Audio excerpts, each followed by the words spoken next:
say and whatever.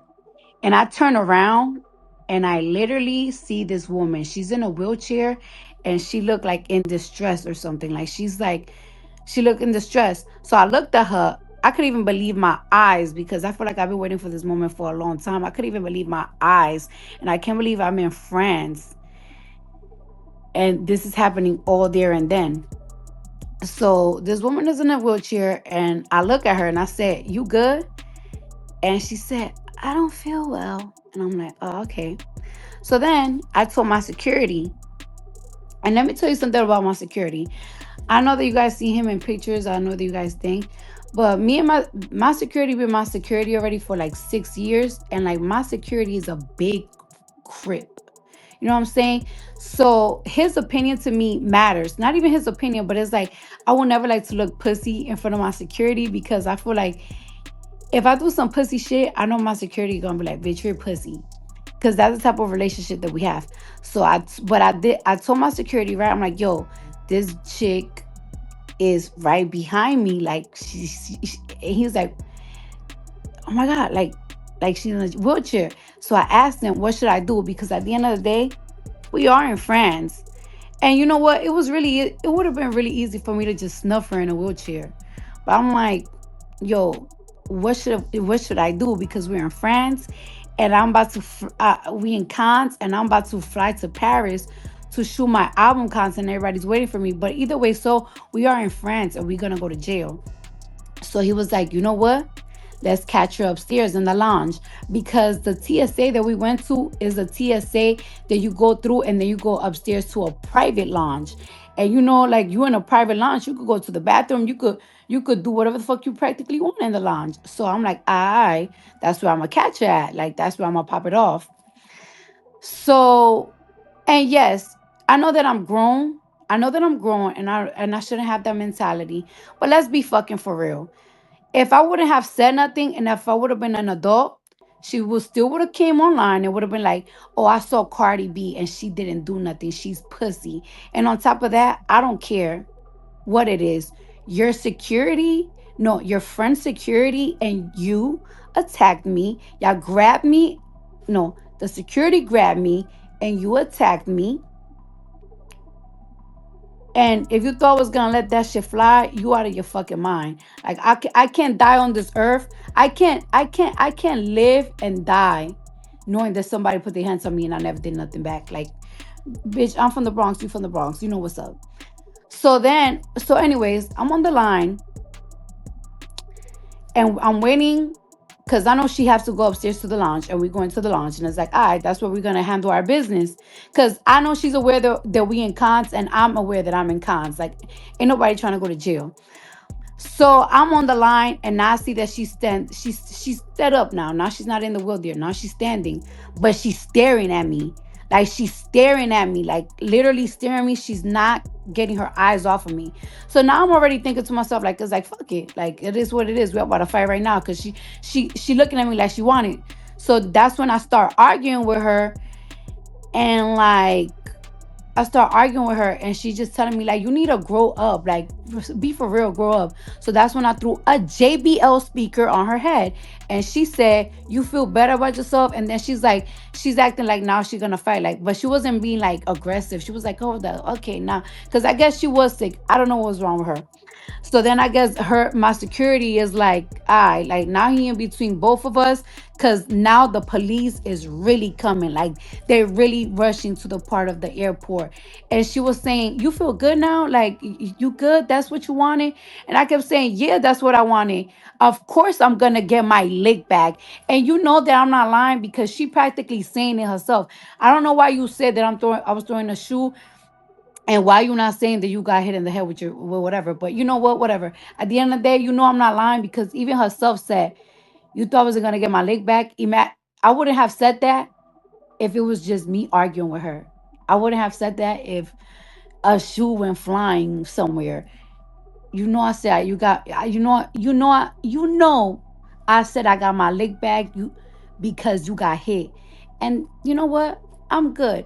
I wish we could have like fight and like yeah, you're right. I wish we could have fight to the end cuz I need to die knowing I need to die knowing that. I don't give a fuck how old we are. But at the end of the day, that was good enough for me. Like, that was good enough for me. I honestly cannot believe that you came online and talk about that, because that's kind of embarrassing. It's kind of embarrassing, but you know what?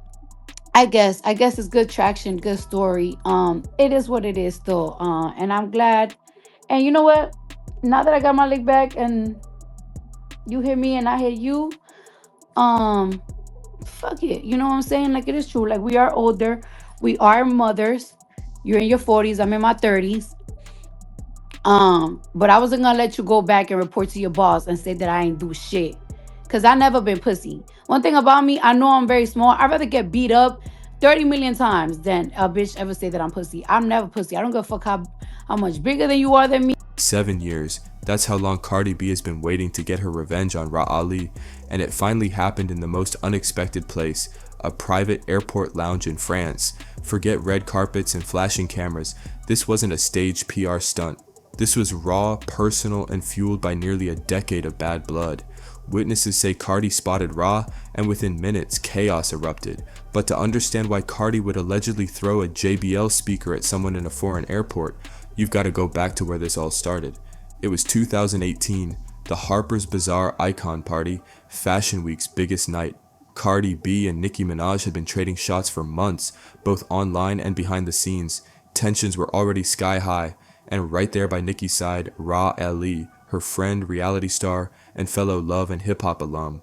Cardi approached Nicki's section ready to confront her face-to-face, but before she could, RAH stepped in. What happened next has been disputed ever since. Nicki and RAH's version, RAH claims she stepped up to protect Nicki, grabbing Cardi and landing punch after punch. 8 or 9 according to Nicki on Queen Radio, so bad that even Nicki supposedly felt guilty watching it. Cardi's version, completely different. She insists she never got beat up by RAH Ali and demanded proof. With all the cameras at that event, she argued there should be footage if it really happened. She blamed the knot on her head on security, not RAH, and laughed off their story as pure fabrication.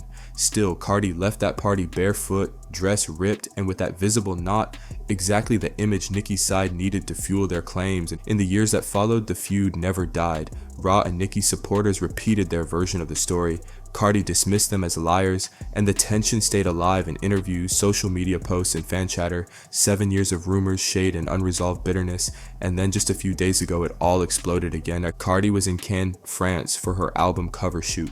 She was making her way through the airport when she spotted RAH Ali in the private lounge area, in a wheelchair. Cardi says at first she didn't even realize it was her, and when she asked what was wrong, RAH said she wasn't feeling well. But once Cardi realized exactly who she was looking at, the Bronx in her took over. She pulled her security aside and explained the situation. In her mind, this was her moment to finally even the score. According to Cardi, her security suggested they wait until RAH was upstairs in the private lounge, away from the main terminal, to handle it. Cardi admits she knows she's grown, a mother, and shouldn't have that mentality, but says she couldn't stand the thought of letting someone who put hands on her walk away without getting hers back. She says in her neighborhood, that's not how it works. In her own words, she'd rather get beat up 100 times than have anyone say she's scared. RAH Ali's version is very different. She says Cardi spotted her, started yelling and cursing, and began throwing whatever she could grab, shoes, bags, and yes, according to Cardi, eventually a speaker. RAH claims she stayed calm, telling Cardi she looked ridiculous, especially causing a scene in an airport in France. Cardi's side of the story paints a more intentional picture. She says once they were both upstairs, RAH was standing now, no wheelchair, and staring her down. Cardi took that as a challenge, the moment words turned into action. That's when, by her own account, she picked up a JBL speaker and launched it at RAH. RAH asked if she felt better, and Cardi says yes, that's exactly what she wanted. In Cardi's mind, she'd finally balanced the scales from that night in 2018. Fans are split. Some are cheering, saying Cardi got her long-awaited lick back. Others think she should have let it go, especially with her status in the industry and the risks of an international incident. But in Cardi's own words, this wasn't about image, it was about principle. She believes RAH's role in that Fashion Week incident crossed a line that could never be ignored. And then there's the bigger question, why is this feud still alive at all? Some say it's personal pride, others believe there are industry figures at the very top who benefit from keeping Cardi and Nicki's camps divided. Public beef sells, drama drives streams, ticket sales, and headlines. Peace doesn't trend, but a feud? That's money. Still, both women are older now. They're mothers. They've both built empires. From the outside, it seems like they could easily meet face to face, shut out the noise, and finally get to the truth. But in the entertainment industry, closure isn't always the goal. So here we are, 7 years after that knot on the forehead night in New York. The story has another chapter written in an airport lounge in France. Cardi says she's satisfied now. RAH insists the whole thing was blown out of proportion. And the rest of us? We're left wondering if this really was the final act or just a warm-up for the next round. He gets into it at the airport in Paris. This whole situation has been dragging out for over 7 years since they got into that big old brawl and that altercation back in 2018 at New York Fashion Week between Cardi B, Nicki Minaj, and Riley. And it has just been dragging on ever since. It's getting old. You women are older now. Y'all have children now. Y'all have families now. When are y'all gonna find a resolution to this beef that y'all have? I have found that typically when it involves women that can't get along, you'll always find that there's somebody, at least one person in your inner circle, that is pulling strings. They'll typically go back and forth with this gossip, talking about the other person, getting you riled up, and you're taking their word for it, and it's making you angry. And so it creates drama. But if you take a look at the people that is around you and ask yourself, did somebody tell me something about this person that made me upset? 9 times out of 10, that is probably not even the truth. To find a resolution for their issue, get them into one room. Just the two of them. Get them into a room and let them talk. Because 9 times out of 10, that truth is going to start coming out and they'll see where the lies started. But they're not going to, because this is the industry that we're talking about. This is what sells music. This is what makes money for them. They want to keep this drama going. They want to see these two women at odds. But it's about being mature. You have children now.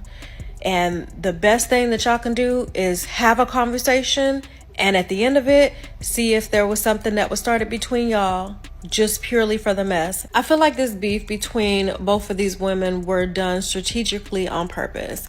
I feel like there's people all the way at the top in the music industry that do not like Nicki Minaj, and they're going to whatever degree they can to get rid of her. And if it wasn't going to be Cardi B, it was going to be somebody else. If you cannot get behind this message of maturity, two women talking out their issue, you are part of the problem. So don't go getting in my comments, want to argue about it. I'm not even going to respond to you guys at this point. I am a mature woman in my early 40s, and I feel like these two women can resolve their issues if they just shut out all the noise. So if you can't get behind that message, it's because you're messy yourself, and I'm not going to sit and argue with you online. I got too much stuff to do. So this is my message. I approve it whether you do or don't. I hope that these two women can sit and talk it out. Like I said, I feel like it's just a bunch of mess at the end of it. Cardi B been told us, if she and Mitch got beef, then they got beef forever. So Cardi B finally caught up to Riley in an airport in Cannes, France of all places. Long story short, Cardi ended up throwing a JBL speaker and hit RAH with it. Now Cardi acknowledges like she knows she's grown. She completely understands she's grown. She's a mother of 3 kids now. But she said how she grew up, like she couldn't leave this earth knowing that somebody snuck her and she didn't get no lick back. Now I will say this, love Cardi down. Definitely a part of Barty Gang. I do wish Cardi would have just paid it, because I'm one of them people who's like, okay, you're Cardi B. Like, you are a huge deal in the entertainment industry. I would have preferred if she went the route of, getting one of her friends to, do they big one on RAH. But like she said, that's just how she grew up. So can't fault her for that. I am happy she got her lick back. Raw Ali still being a scary girl that was once on Black Ink, getting her head knocked between the washer and dryer by Sky. Because why her and Cardi B just saw each other in the airport? Mind you, Raw Ali is in a wheelchair at this time. This was like 2-3 days ago, I want to say. Because Cardi was over there doing like promo for her album. So Cardi didn't know that it was Raw Ali at this time. And Raw Ali security rolled her right up to where Cardi B was standing at. So Cardi B was like, oh, what's wrong with you? And Raw was like, oh, nothing, I just don't feel good. This was before, once again, Cardi knew who this was. Because who really know who Raw Ali is these days? Let's be for real. But once she found out who she was, Cardi went over to her security, talked to her security, was like, let me tell y'all what I'm about to do. And then after that, she turned up. She was like, yeah, you thought I wasn't gonna get my lick back, blah, blah, blah. And Raw Ali was like, oh my God, you look so stupid. I thought you was bad about it, Miss Raw Ali. I thought you was bad about it. Why you being scary now? Like, why did you think that Cardi wasn't going to get her lick back? So that resulted in Raw Ali getting chopped with a JBL speaker, and I don't feel bad for her. Because y'all know when Cardi and the Pink Wig Lady had that altercation and security held Cardi down, Raw Ali snuck her, so that's what you get. Karma is a bitch.